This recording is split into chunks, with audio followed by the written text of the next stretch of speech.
There's a small restaurant that I know of that earlier in the pandemic had a real problem.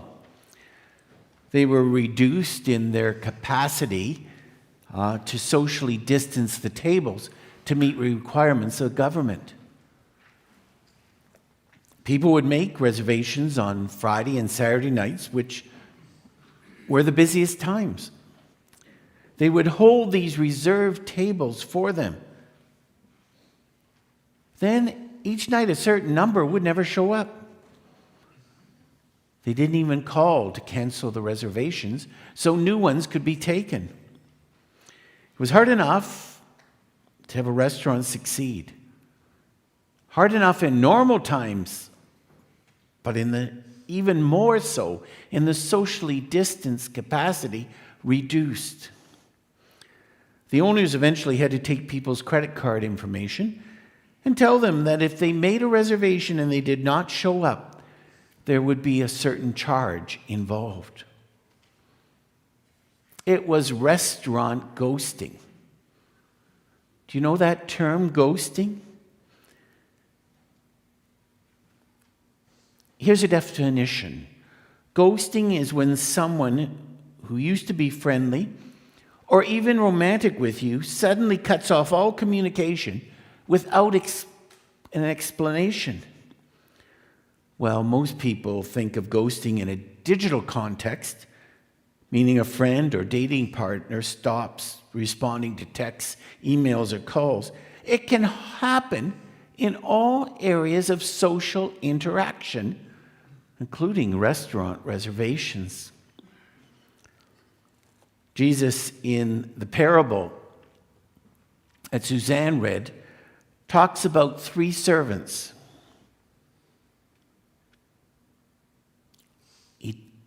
Jesus talks about how faithful they were or were not. And we get that line, "Well done, good and faithful servant. You've been faithful in a few things. I will put you in charge of many things." Now, this teaching, this parable on faithfulness, is pivotal teaching on Christian living and about Christian leadership. The man really tested his 3 employees to see what they did when he was away on a trip. He gave them restricted responsibility and would see how they did with it and would decide when he returned about future responsibility. It's sort of like test driving. Test driving something before committing to more of whatever it is. I've done that with my financial advisors over the years. Show me what you can do with some of my investments before I entrust you with more. It's a good idea often with contractors, plus so many other areas of our lives. How do you do with that smaller project of repairing the steps on my back deck before I give you a larger project of doing a renovation or addition? Are they faithful? Do they do what they say they will do at the price and time they said they would do it? For Jesus, being faithful is important. I think it's important to many, many of us. It determines our relationships socially, but also in a business context. Sean Kehoe, in his book, Real Christianity, defines it this way. We could define faithfulness as being trustworthy, reliable, dependable, and taking one's responsibilities seriously. This applies to every task, duty, or to every relationship we are in. If we had to give a single word definition of faithfulness, the closest word might be loyalty. It means sticking to the task and doing the very best you can with it. Likewise, it means sticking to what you've committed to, no matter how inconvenient it may become. Last Sunday, I was reflecting on this scripture as I work on messages often many weeks ahead. And I was sitting there watching the dozens and dozens of people working at the turkey dinner as I greeted diners at the door. And we sat them in their various tables and seats, a wonderful improvement to the organization of the turkey dinner. As I looked out, I thought, how many years have many of these people worked at the turkey dinner? Even now, doing it, some with swollen hands, sore feet, and not as limber hips, that they were still there cooking, serving dinners, making it a great success. Well done, good and faithful servants. It's not just the turkey dinner volunteers who come to mind. There are those sorting used coats for the coat drive. And you'll see a video of that at the end of the announcements today. You could also include those watering the plants every week, preparing coffee for coffee time, for others to enjoy, dusting after the plaster repair. Those who pray daily for a whole month on each prayer chain request. Those who sort music constantly to prepare for choir each week. Those who change the sign out front through all seasons. And the list goes on and on and on and on. In one of the congregations I served out in Algoma, there was an elderly couple who lived out of town on a seldom used road. The husband drove the couple to church every Sunday in their old pickup truck. And I'm not talking about today's F-150, with the leather seats and the climate control, everything. Their vehicle made the Old Navy store's corporate truck logo look modern. Well, when the husband died, I'd ask about someone picking up the wife for church, since I knew she'd never had a driver's license. The first Sunday, I arrived at church, and I'd come from another service each Sunday, and I stood in the pulpit, and I looked out, and sure enough, she was there. As usual, sitting here in her usual place. That takes courage.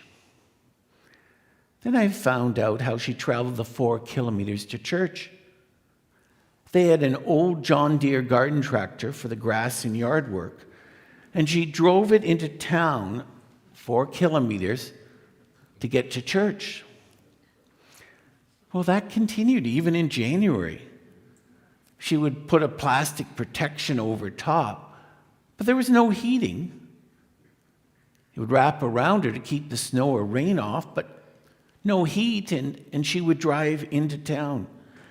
And she did that for years and years afterward, for she never wanted to ask anyone to go out of their way to pick her up. Well done, good and faithful servant.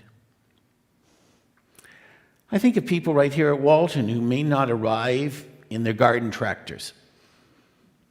But over the years, I know people have used precious vacation time to help the church in this way or another.